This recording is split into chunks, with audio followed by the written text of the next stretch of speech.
Box অফিসেও দুর্দান্ত আয় করছে গেল সপ্তাহে প্রেক্ষাগৃহে মুক্তি পাওয়া ভিকি কৌশল ও রাশমিকা মান্দানা জুটির সিনেমা সাভা।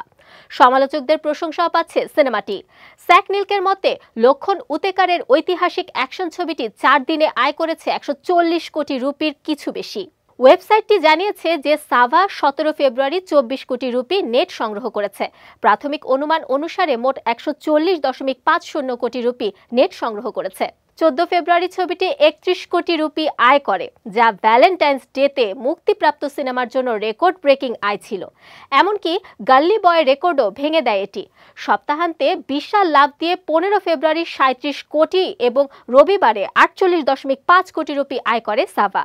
তবে 17 ফেব্রুয়ারি আয় কমেছে অর্ধেকেরও বেশি। দেশব্যাপী চতুর্থ দিনে সাভার সংগ্রহ 24 কোটি। 2025 সালের সর্বাধিক উপার্জনকারী চলচ্চিত্র হয়ে উঠেছে এটি ইতোমধ্যেই।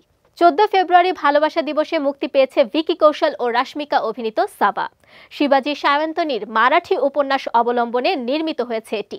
এতে ছত্রপতি সম্ভাজি মহারাজের চরিত্রে দেখা গেছে ভিকিকে, আর তার স্ত্রীর চরিত্রে রাশমিকা। সম্রাট আওরঙ্গজেবের চরিত্রে অভিনয় করেছেন অক্ষয় খান্না। সিনেমাটি পরিচালনা করেছেন লক্ষণ উতেকার এবং প্রযোজনা করেছেন দীনেশ বিজন।